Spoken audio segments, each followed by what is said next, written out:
Okay, and then let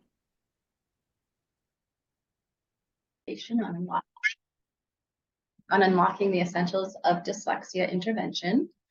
Today we have a full agenda, so we may not have an opportunity for a live Q&A session. However, to make sure all of your questions are answered, we will compile and send out an FAQ document. So feel free to submit questions in the Q&A box. I am honored to introduce our presenter for this webinar, Dr. Nancy Mather, Professor Emerita at the University of Arizona. With her extensive expertise and profound experience as a learning disabilities teacher, a diagnostician, a university professor, and an educational consultant, she has inspired countless others in the field of dyslexia. Her latest publication, Essentials of Dyslexia, Assessment and Intervention, delves deeply into the intricacies of dyslexia. Additionally, she collaborates on the development of various prominent assessments, such as the Woodcock-Johnson and the test of orthographic competence. In recognition of her significant contributions to the field of dyslexia, Dr. Mather was recently honored with the 2023 Samuel Torrey Orton Award by the International Dyslexia Association. She graciously joins us today to share her insights on instruction for students with dyslexia. Before I turn it over to Dr. Mather, I'd like to outline our objectives for today's session. We'll start by exploring effective instruction and intervention methods tailored to meet the learning needs of students with dyslexia. Then we'll talk about how MindPlay provides educators with the necessary tools to provide personalized, effective instruction that meets the individual needs of each student. So without further ado, please join me in welcoming Dr. Nancy Mather.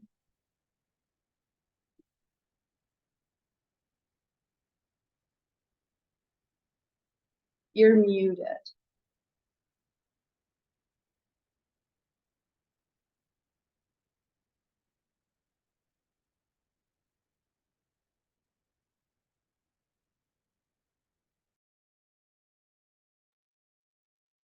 There, am I unmuted?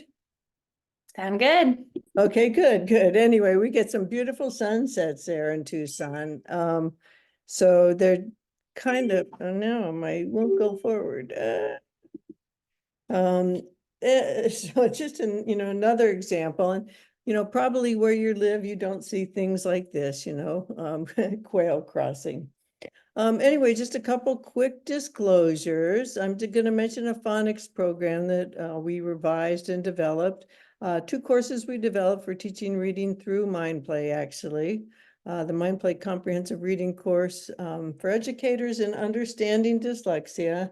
And as Dr. Keeley just mentioned, we've recently just revised our Essentials of Dyslexia book, Assessment and Intervention. So several years ago, I was at Tucson Airport and I saw this young man, and he's reading Harry Potter, and I thought, gosh, he even looks a little bit like Harry Potter. But I thought, this is what we want for all our children, just as to become absorbed in a book like this, and close out the whole world. As we all know, kids are so excited about reading, when they start school. But for many of our students with dyslexia, that excitement tends to fade.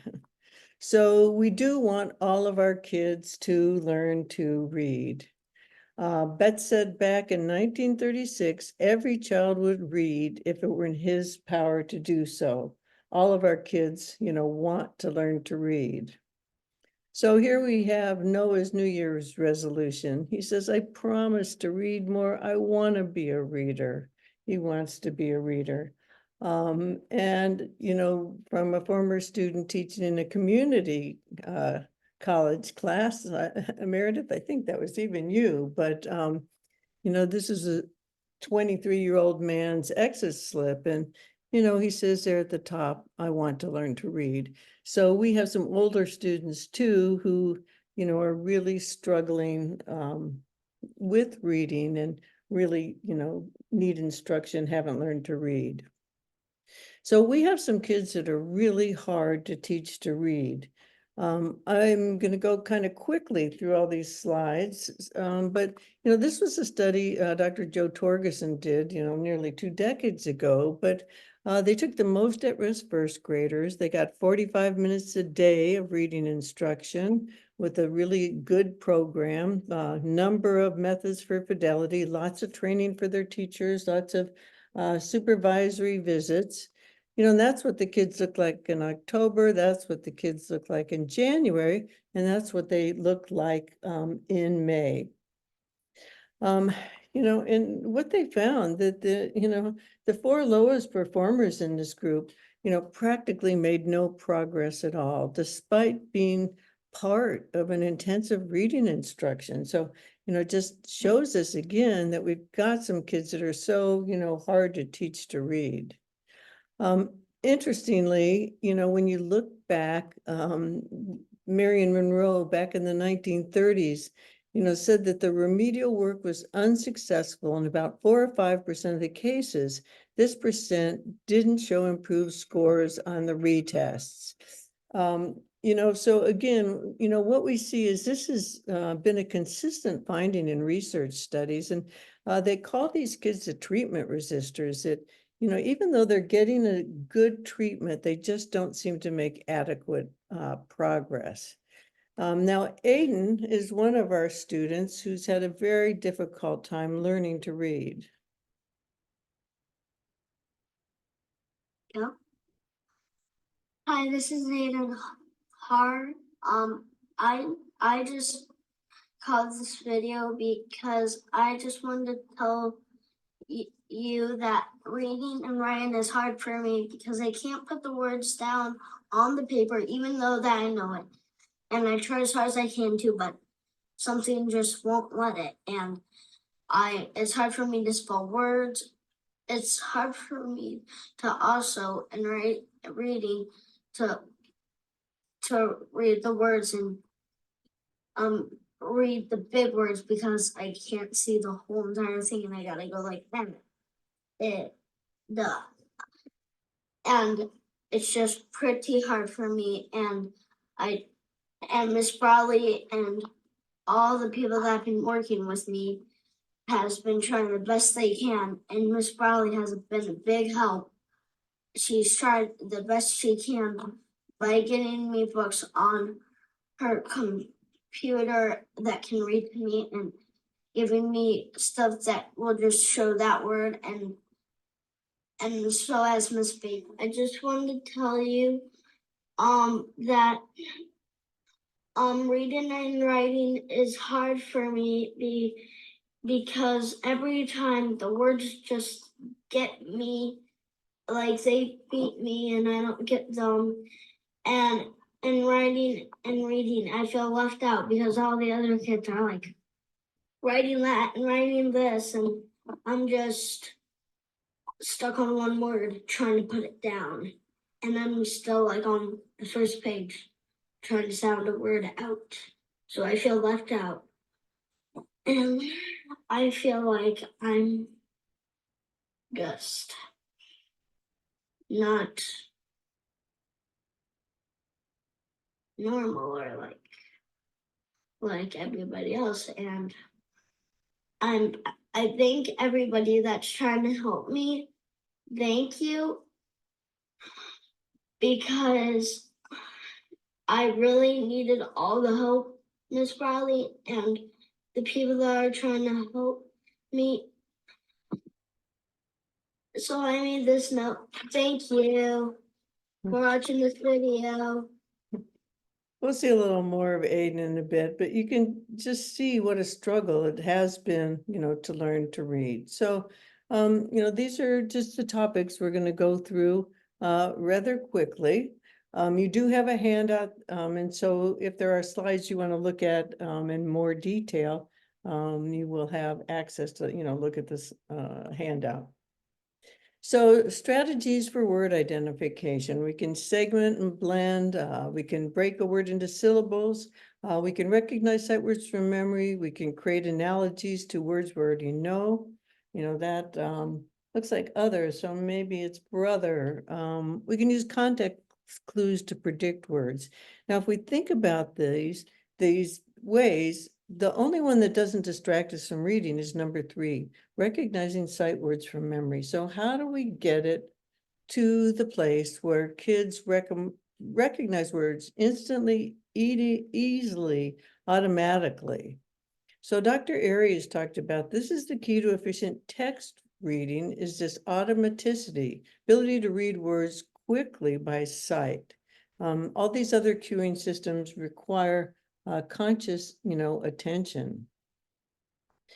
She has studied how sight word development happens in children and has identified these 4 phases: pre-alphabetic, partial, full, and the last one should actually say consolidated alphabetic. So the pre-alphabetic, the child makes connections between visual cues, word meaning, but they're really not using any letter sound relationships to help them with word identification. Here we just have a little example of a pre-alphabetic baby. 哎，我嘴巴继续带了，哎，好，上一次就记得，哎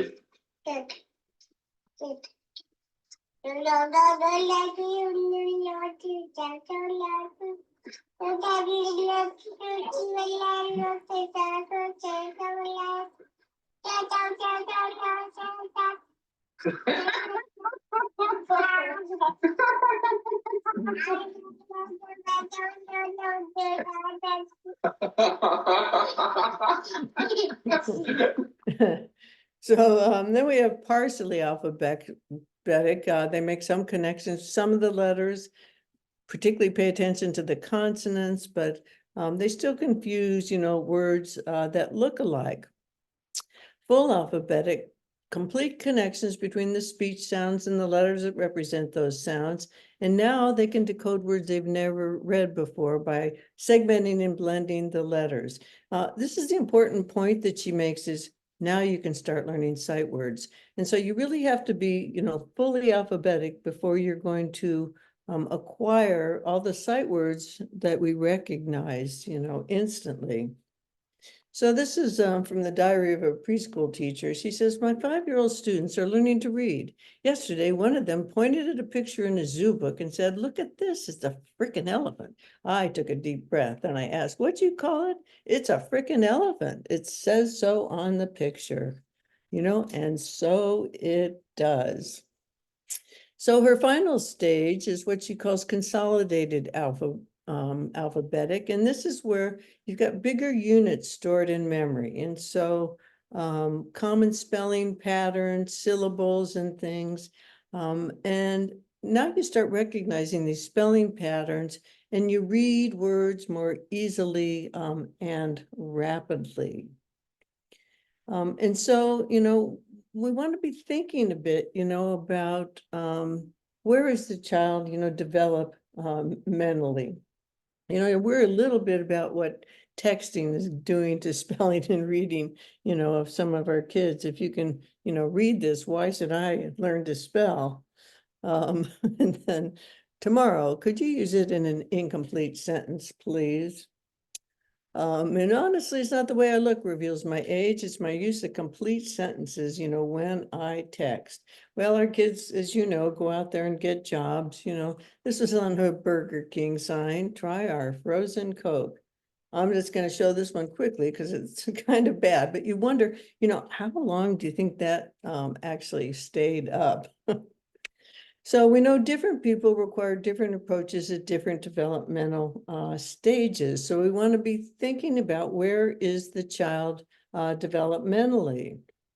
So Gerald Glass said, decoding is at once the least and yet the most important aspect of reading. So if you can't decode, you can't read. But once you know how to decode, it's just, as we know, not important anymore. So our poor readers have trouble learning how to blend sounds, putting them together, and segment sounds, taking them apart.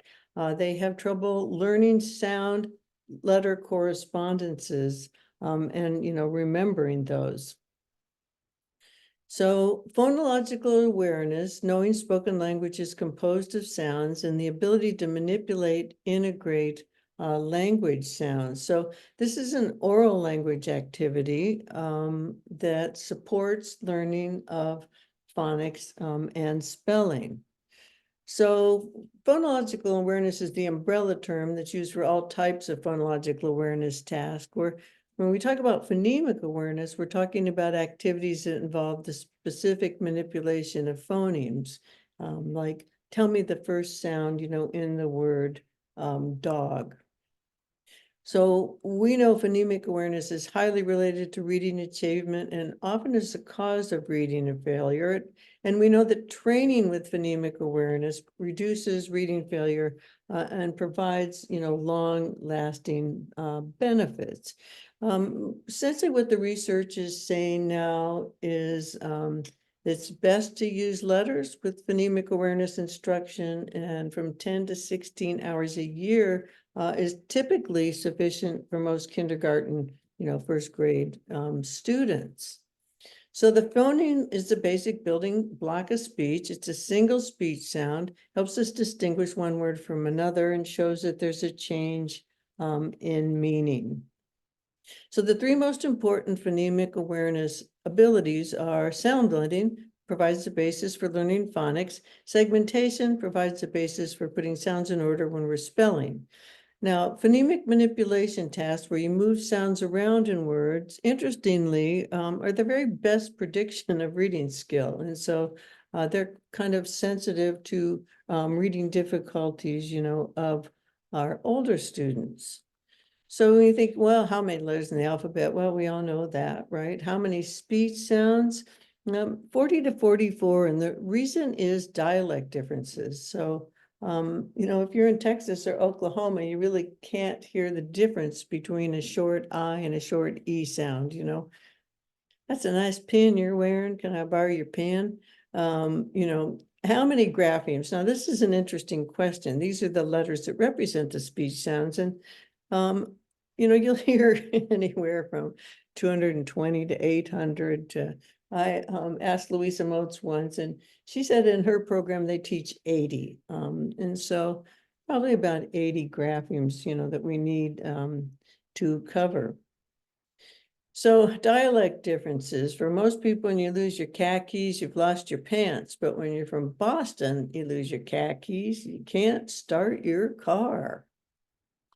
So the same grapheme can represent different phonemes, and the same phoneme can have different graphemes. But you need these knowledge of phoneme grapheme relationships for skilled, reading and spelling.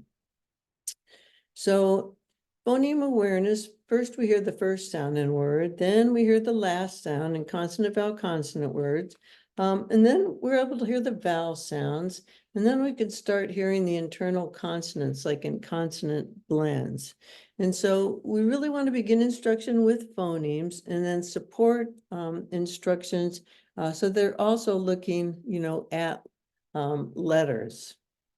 So the English syllable has two parts, the onset and the rhyme. So the onset's the consonants that come before. The rhyme starts with the vowel, and it's the part that actually rhymes. So in English, all syllables have a rhyme, not necessarily an onset.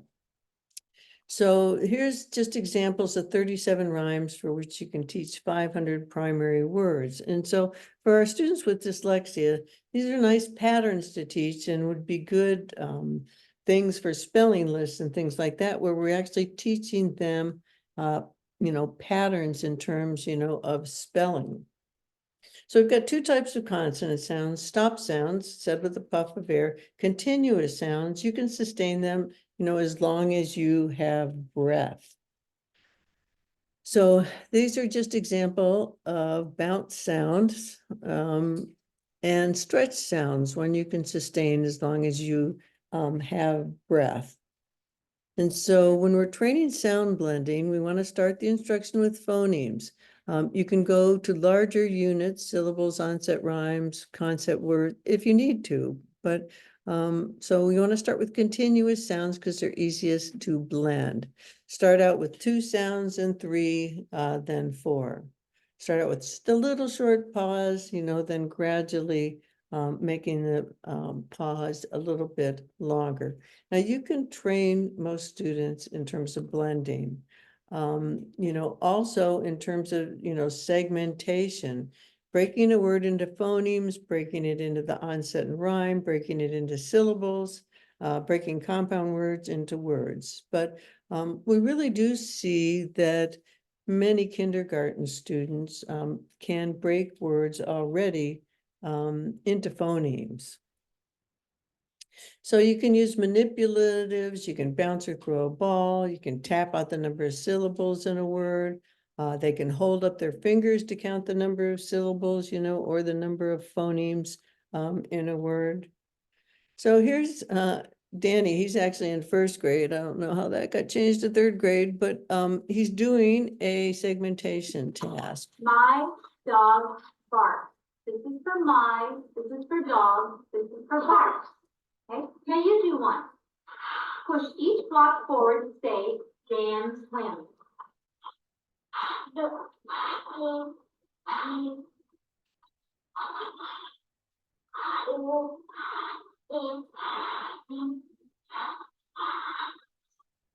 Okay, we're gonna do it for each word. Ready? Try it again. Here. Okay, so, you know, the thing is, you can see, he already knows how to segment phonemes, and so you wouldn't actually want to go back, you know, to words. All right, so these are just examples of phonemic manipulation tasks. Say cart without the, say at with the k at the front, substitution, and then the most difficult, you know, are the reversal tasks. And, you know, what we really see, these are the most difficult tasks because they also start tapping working memory. You've got to juggle things in your mind, you know, as you're doing these kinds of tasks. And so they're more predictive of reading and they're more difficult. So when we're thinking about instruction phonemic awareness, think about the difficulty level of the task and where the student is. Can they maybe do the initial sound, but not the last sound? Can they blend and segment, but having difficulty, you know, with manipulation? So, you know, we also have to think about the impact of, you know, the early home environment. You know, some kids, again, have had amazing experiences with literacy before they enter school, as we know. I mean, you know, look at this little baby here.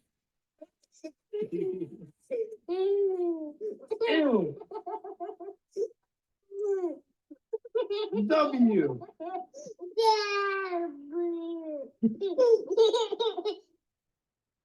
M. W. M. This is an M. Make an M. Give me an M. Okay, but you know, you think again how ready that child will be when he enters kindergarten. And so again, in terms of early reading, print awareness, phonological awareness, start learning about terminology, what's a letter, you know, what's a sound, and then the concept of the alphabetic principle. I don't know if any of you are old enough to have, you know, grown up, you know, reading Dick and Jane, but, you know, it's funny. I can still remember my first grade teacher. She wrote the word look on the board and she drew 2 eyeballs inside of it. And she said, this is how you know this word. It has 2 eyeballs in it. Anyway, you know, look, you know, it's all you needed. Look. And, you know, I went home that night and told my parents I learned how to read that day because, you know, I knew again, oh, guys, the word look. Okay, so the alphabetic principle is the systematic use of alphabetic letters to represent speech sounds and how these speech sounds are represented in print. And we can tell by looking at a child's spelling, you know, do they have this concept? Daniel's in first grade and, you know, we see dinosaur, light, bear, Dracula. And so he's listening to sounds, the major, you know, consonant sounds. Joanna, Emily put this note, she's in kindergarten. She put this note on the door to her sister. Be quiet. Joanna has to knock. Okay, and so, you know, you look at this and you think, okay, she's in kindergarten. And, you know, how does she already know knock ends in CK? You know, and again, we look at quiet and you kind of go, that's just, that's a great spelling of quiet. We look at Connor here, he's in first grade, the fish has a home. Don't you love has a? I mean, that's a great spelling. So we can see he's listening to sounds, but we also see he really doesn't have much of a clue about the use of periods, how do you use periods? One easy to use program is Road to the Code. And so this is a program designed for kindergarten and first grade to use with students before they have, really had a chance to fail. So that's an easy to use program, for young kids. Also using an adapted Elkonon procedure. You have a picture, you put down a rectangle for the number of phonemes. They push forward the phonemes. Once they can do that, you color code the vowel, and then you go to letter tiles. This is a just easy to use procedure out of Benchmark School, a little easier to understand with the word in it. So the word is right. When I stretch the word, I hear 3 sounds or it. 5 letters, it takes IGH to represent the I sound. This is what I know about the vowel. This is what I know about the vowel. The vowel is a spelling pattern that makes the long I sound. Okay, another word I know with the same vowel sound is ride. Other words that share the same spelling pattern, like fight, flight, bright, night, etc., like that. Okay, that second one, fourth one should say something a little bit different, but this is just another example of, a free app that has some nice phonics lessons on it. Making words activity is easy to use, where it can be done as a class-wide activity, but we use this in first and second grades. And, we really found kids liked it, teachers liked it once they got all the materials ready. But for our kids who are really struggling, it went too fast. So it still speaks to the need for our kids who are really struggling, small group instruction, with 2 to 3 students, so they really have time, kind of to process. So you build the word and you can add morphemes. So we've really found with our kids who are really struggling, got to focus on, consonant vowel consonant patterns and lots of practice starting the first sound, last sound, middle sound, and having them work directly, with the tutor. So orthographic mapping is the starting point between the connections between the phonemes, and the graphemes. So we've got grapheme, we see the word man, we break it into the phonemes, and then we map that to the word man, and we say man. Now what happens in typically developing readers, they need to see the word 1 to 4 times to retain it, as a sight word. So they see the word and then 1 to 4 times and it's developed as a sight word. What we do see with our children with dyslexia, though, is this process is so much slower. You'll be working with a second grader, who's sounding out the word it. And you think, how many times have you seen that word and it's still not, a sight word? You just kind of, so this process can be, really, really slow for our kids with dyslexia. So many of our kids with dyslexia have poor phonological awareness, problems with orthographic processing, working memory, trouble then forming the connections between the phonemes and the graphemes, resulting in very slow word perception, a delay in developing instant word reading, and, poor spelling.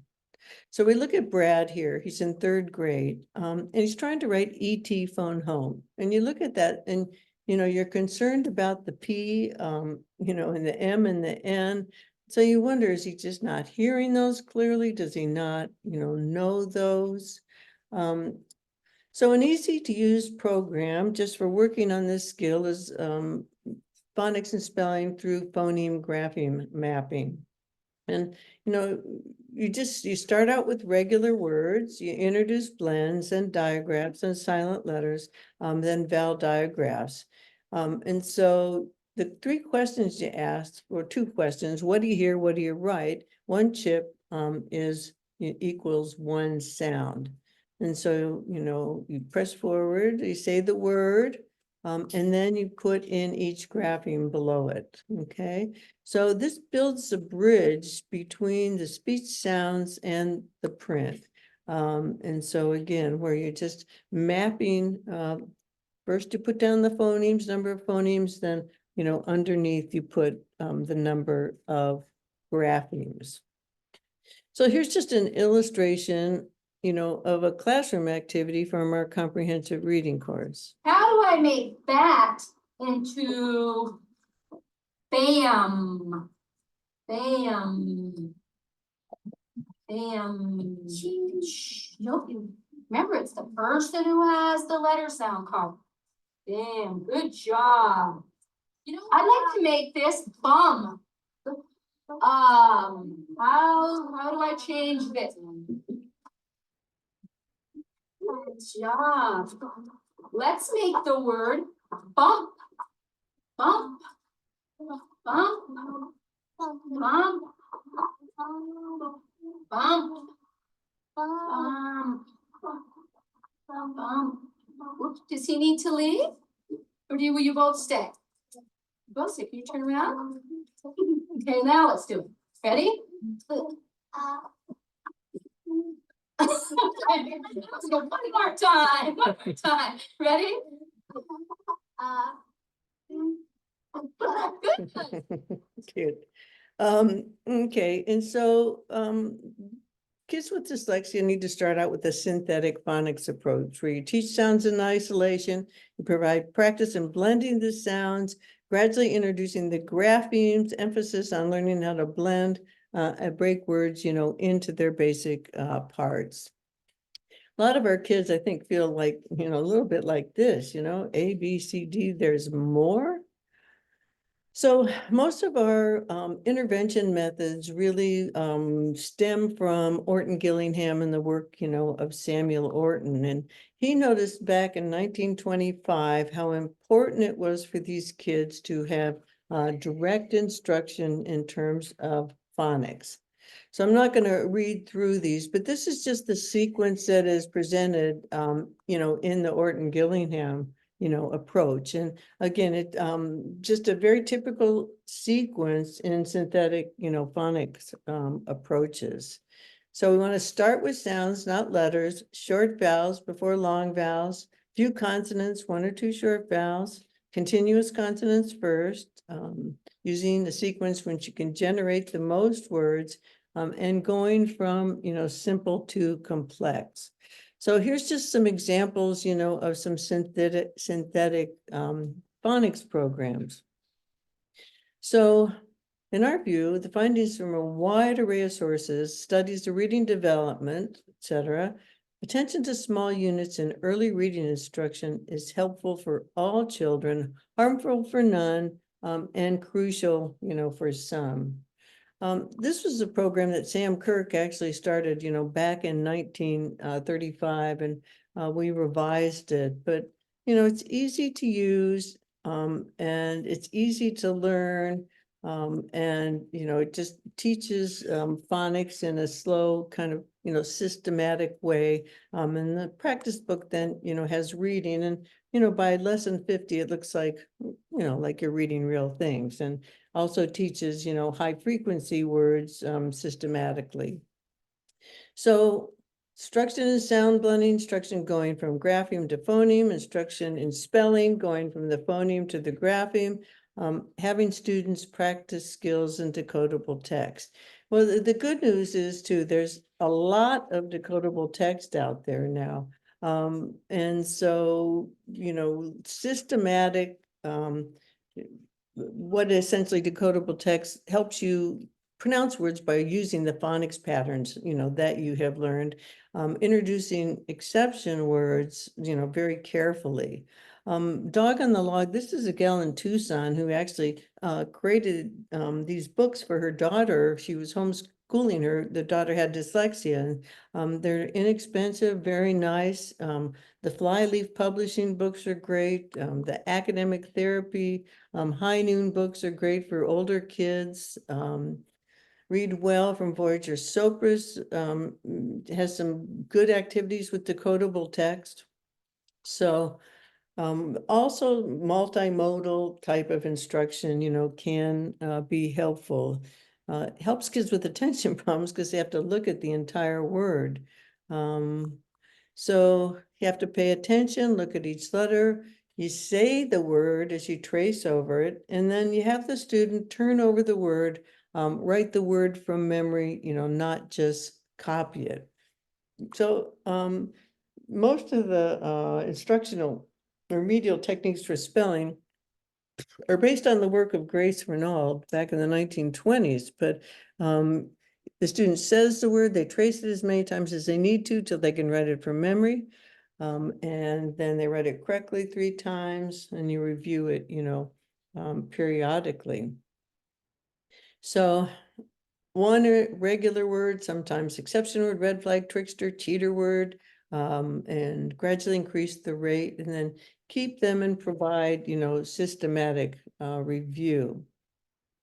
So this is kind of an, easy way to work with kids on irregular words too, where you draw heart around the regular part and say, this is the part you have to memorize by heart. So you say the sounds of the letters, and then the letter names, for the irregular part.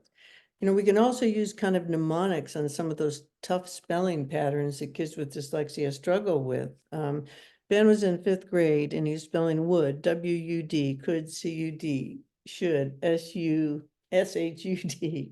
So he said, okay, Ben, when you're spelling O-U-L-D, just say, oh, you little dog. Okay, so you'd see him sitting there writing and he'd write like W and then you'd see him saying, you little dog, oh, you little dog. So I bet as an adult, he probably still does that.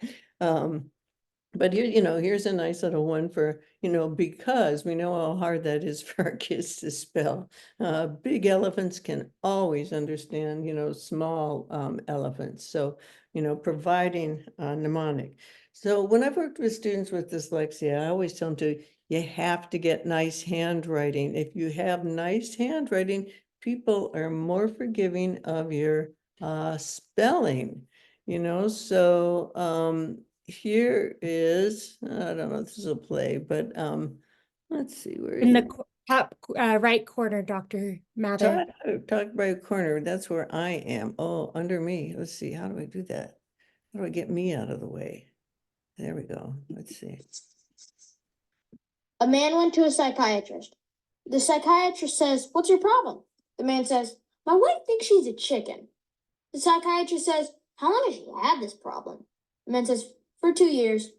The psychiatrist says, "For 2 years? Why didn't you do anything about it?" The man says, "Because we needed the eggs." Yeah, so anyway, but you can see, he's got nice handwriting. So in English, we can tell it's a little bit like a stoplight. We've got green, phonically regular words. That's really, 70% of our words. We've got yellow words. You got to slow down and think a bit, but it's a pattern. And then we have red words. You got to put your brakes on with these words. So one of the hardest things for our kids with dyslexia is to learn how to spell. I can't spell, right? But reducing the words, selecting high frequency words, phonically regular words, systematic review. So just kind of some principles of spelling instruction, that's supposed to have a cartoon with it. Anyway, Cody, the hole should be on the other side. You look at Cody's spelling here, Serthes, and you see that he's not even, putting the sounds in order. And so it's like the teacher's comment, Cody, the hole should be, on the other side. So that's where, oh, great, now there goes my hat. So you also want to select words at the instructional level. Don't like my teaching, call 1-800-YOU-FAIL. Well, okay, so Danny's in 3rd grade. You look at this, I'll see you later. He's trying to write. And seriously, these were his spelling words, for Friday. He needs to be having I, see, etc. making sure we just count off for spelling on spelling tests. Don't ask struggling readers to write their spelling words 5 times each. You know, it's ineffective. Um, Warren is in 8th grade, and look at this. Okay. Ah, write it 50 times, write it 20 times, do it 20 times again. Okay, this is highly ineffective, you know, in terms of spelling intervention. I don't know about you, but do you remember when you're little, like, you write like grave there, you'd write all the G's and you'd write all the R's and you'd write all the A's, you know, but you'd look at Jason's spelling, goblin starts out right, by the end it's wrong. Frankenstein never stood a chance, you know, never really did stand a chance. So anyway, so I want to mark the number right, not the number wrong. I think we should have given Daniel bonus points for econo money. That's pretty funny, you know, econo money. But you look at this list and you think, for a student with dyslexia, I mean, when do you ever have to write Rosetta Stone? We really have to prioritize and focus on words that'll be meaningful to them, and they'll use, you know, in their writing. So, you know, you look at the difference here, you know, +2, good. On Wednesday, let's work on this together. This is a 3rd grade student with dyslexia. Number 4 there, don't you love unusual? Unusual, but, you know, she's going to keep trying. So, making sure students, we don't have words to spell that they can't read or they can't use. Ivan's in 8th grade. He can't read these words. He gave himself the star after the teacher put study to take over. He accidentally got one right. You know, but we look at this and we can see things like if we can teach them, we don't put an S after an X in English because the X has a sound. So, you know, we can help him, but anyway, we want to make sure they match developmental levels, and changing the difficulty level when someone's missing too many, not asking students to edit their own work, it just gets worse.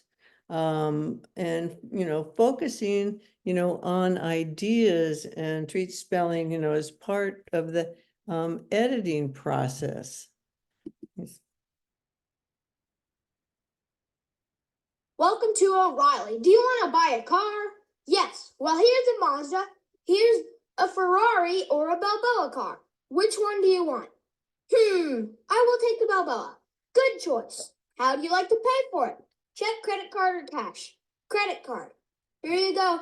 You put your name here and your signature. Okie dokie. Bye. Okay, Spike, hop into our Balboa. Ruff, ruff, vroom, vroom. Now we are going home. You know, so again, he was supposed to write a commercial, and this is his first draft of it, and it's really good, isn't it? So we want to focus on the ideas. You know, our kids with dyslexia, my spelling's wobbly, you know, it's good spelling, but it wobbles, and the letters get in the wrong places.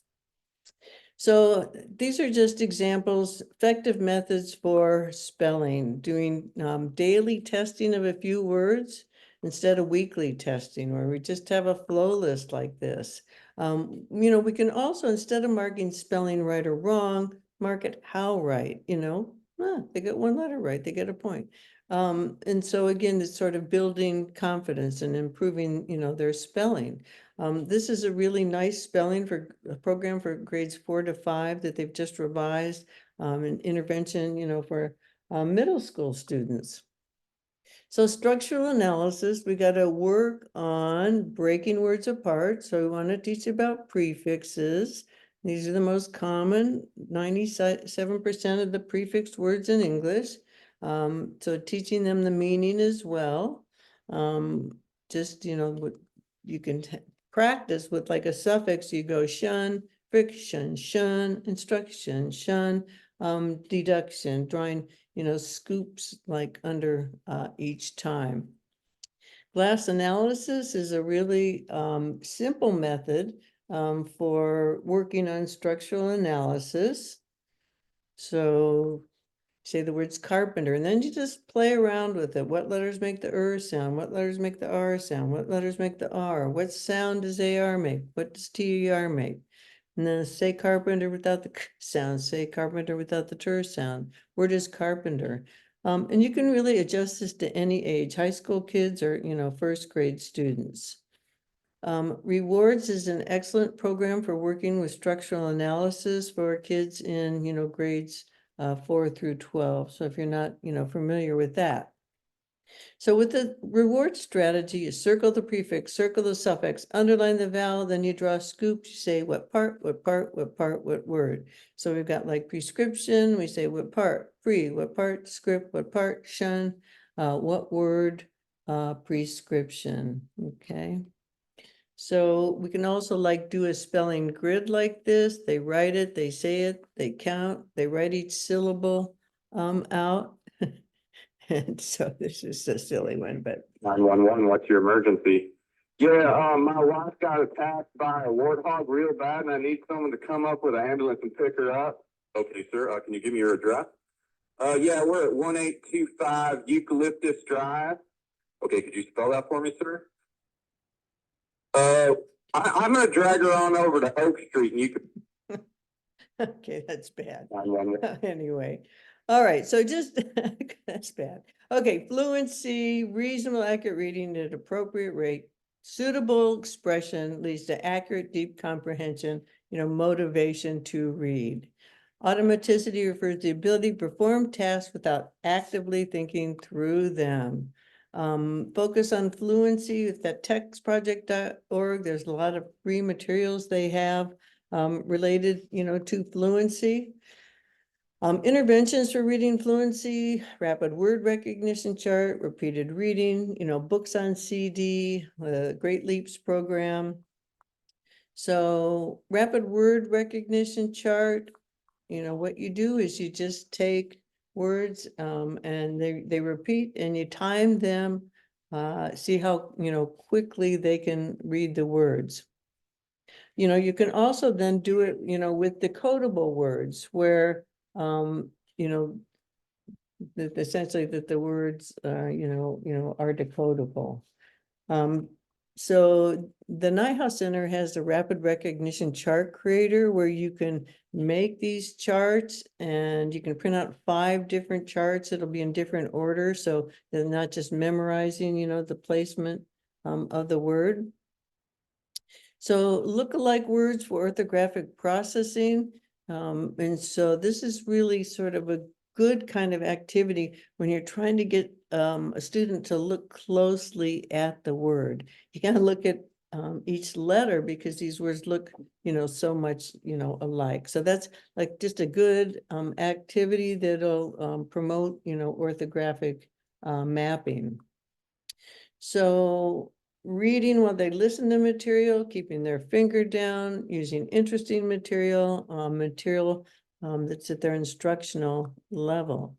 The method that has the most, research in terms of fluency instruction is repeated reading.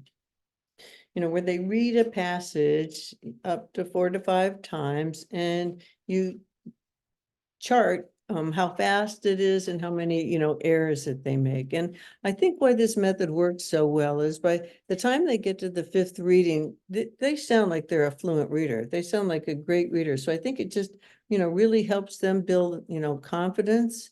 You can do several interventions between the readings, have them practice, have them, listen, read with a peer.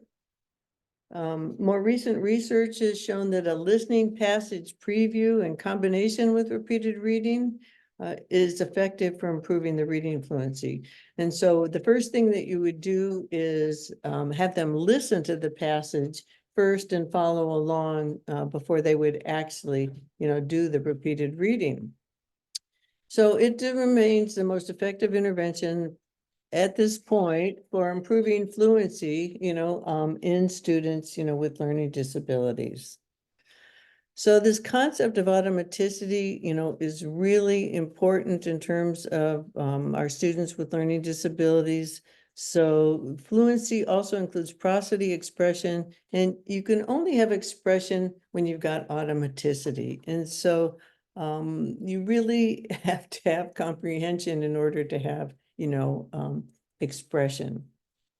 So just tips for teaching fluency, listening, first do a listening preview, have them read it 4 to 5 times, chart them, their progress, provide feedback, use instructional level text or decodable text with struggling readers. You know, so if you read just 15 minutes a day in 1 year, you'll have read over 1 million words. And so thinking about too, how do we get kids to spend time reading? And then, you know, also technology, you know, I mean, we kind of look at, you know, technology now, you know, so we want to start these kids young. I don't know what you're seeing, but some of our kids know more about technology than we do, you know. Geez, grandma, not that hard. Go into settings, select Wi-Fi, select it, tap it with your finger, any finger, grr. But, you know, when I went to school, you know, this was our iPad. And, you know, really back in those days, all we wanted, you know, was the Crayola 64. We didn't want, you know, iPhones. But I think it's probably been about, I don't know, maybe 10 years ago at this point in time where, you know, I really had an epiphany. You know, I really realized the promise of technology for supporting reading instruction, you know, with our kids with dyslexia. And the combination of technology and well-trained teachers, you know, we can really, you know, pretty much, you know, solve this reading problem. And so, you know, what happened was I went and saw MindPlay, and I truthfully was just sort of like, wow, I never really thought you could use a computer program to teach reading. But I was like, wow, you know, I just, you know, really impressed. So one of the things is about any intervention with our kids with dyslexia is getting fidelity. And oftentimes that's, you know, the hardest thing is getting people to actually commit to what the time is on the program. For MindPlay, 30 minutes, 4 to 5, you know, days a week. So, you know, one thing that they found is once kids started doing MindPlay, they started knowing more about reading instruction than their teachers did, you know. So, I mean, the student will be saying, you know, well, you know, that's an unvoiced consonant diagram, and the teacher's going like, it's a what? You know. And so, you know, one thing that we did was put together, you know, 2 courses just to help teachers in terms of first, you know, understanding dyslexia, just a rather basic 3-hour course, an overview of what it is. And then a more in-depth course. This is like, you know, 40 to 45 hours long that really, how do you provide explicit, you know, instruction to students in these different, you know, areas. So, you know, main question people ask after they do this course is, you know, why didn't anyone ever teach me this stuff? You know, it's like, I think some teachers just feel like, you know, this really wasn't, you know, part, you know, of my teacher training. So Louisa Moses said lower level language mastery is as essential for the literacy teacher as anatomy is for the physician. And that teaching reading really is rocket science. So, you know, if teachers are better prepared, the impact of reading difficulties, including dyslexia, will be lessened. Many more students will receive the instruction support they require to reach, you know, their potential. So we need well-trained reading teachers. To be successful, the most struggling child requires the most expert teacher. And sometimes you just see, you know, that's not the case. So the Shaywitz has said, rather than knowledge gap, we have an action gap. We really do know how to teach kids with dyslexia, but we still find, you know, there's places, you know, where it's not happening. So Betts said back in 1936, in the final analysis, reading difficulties can be prevented to the degree the teacher has a professional understanding, you know, of her work. Okay, so we got Aiden on MindPlay, and then he also had a tutor working with him. So he's in 4th grade now. Everyone wanted to believe that I would catch up. My frustration grew and I cried a lot. I wasn't catching up at all. In fact, I stayed pretty much the same reading level for over 2 years. It wasn't until the middle of my 2nd grade year that I got reading instruction to help dyslexic kids. Well, here I am reading to you today. I can learn. I just need special reading and spelling instruction by a person trained to teach dyslexic kids. I don't blame my teachers. They cared about me, believed I was smart, but didn't know how to teach me to read. Okay, so you can hear that he still needs to work on his fluency, but he's come a long way. So they need explicit reading instruction with a variety of programs, more than one method of instruction. Here we got Chuck's Corn Dogs, hooked on phonics worked for me. But failure in learning to read affects a child's, entire life. So we want early intervention, highly trained teachers, making sure everyone understands kids with dyslexia, different methods, teaching reading and spelling together, and making sure our teachers have, enough time to teach reading. As I mentioned, we just, this book just came out again, so you might be interested in that. But I like this quote by Dr. Kelly Sandman Hurley when she says, the best way to advocate for a child with dyslexia is be so well trained and informed no one can or wants to argue with you. So unless someone like you cares a whole awful lot, nothing's going to get better. It's not. So our students with dyslexia need teachers who are supportive, as we all know, inspiring, supportive, and our kids appreciate it. Miss O, sorry I called you an old goat today. You really helped me with my writing this year. So the more you read, the more things you'll know. The more you learn, the more places you will go. Congratulations, Miss Roberts. You have changed my life. So thank you for all you do for supporting kids with dyslexia, helping, them learn to read. So Meredith, I'm going to let you then just talk a little bit about MindPlay. Sounds great, thank you. So how does MindPlay support students with dyslexia? MindPlay uses the Orton-Gillingham method, which ensures that the instruction is explicit, systematic, and scaffolded to support students with dyslexia. Our lessons are facilitated by a team of reading coaches and speech and language pathologists who deliver immediate corrective feedback to enhance student learning outcomes. MindPlay is adaptive and personalized to the needs of each learner. And we also have LifeSail, which includes adaptive spelling bees at the student select style to support all students where they are at. Do we need to? Right, next slide.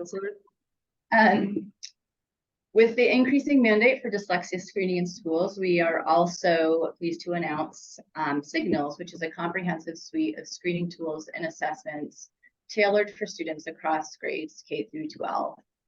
Teachers can use Signals to inform instruction based on students' individual reading successes and challenges. They can also group students for targeted instruction and intervention. Additionally, Signals allows educators to celebrate student success, fostering a supportive learning environment, and also allows them to engage in data-informed conversations with students, reading team, and families. We are now offering Signals as a buy one, get one free promotion until the end of April. If you are interested, you can scan the QR code on the screen.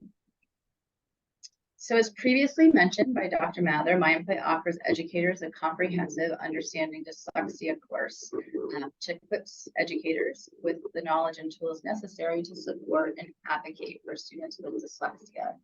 Right now, we are offering the course for free from now until the end of April. Michelle, my colleague, has dropped a link in the chat for you to gain access to this course at no cost to you.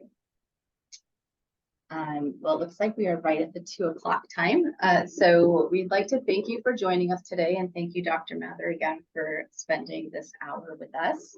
We will be sending out a recording of this webinar via email. So anybody wants to revisit it or share it, feel free. And don't forget to put questions in the Q&A so that we can complete an FAQ and give you any feedback or answers to questions you may have.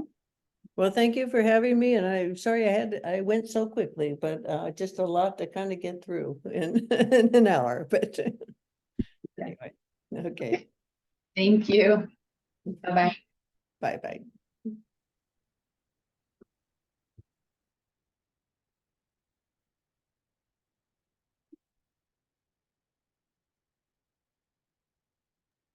Thank you, Dr. Mather. We'll stay on for a few minutes. You're free to go, but people drop questions in the FAQ if they have any, and we'll follow up with you directly. Okie dokie. I'm just looking at the chat things, huh? Yeah, absolutely. Thank you so much for your time. It was wonderful. Okay, good. All righty, okay, so anything you want me to do now?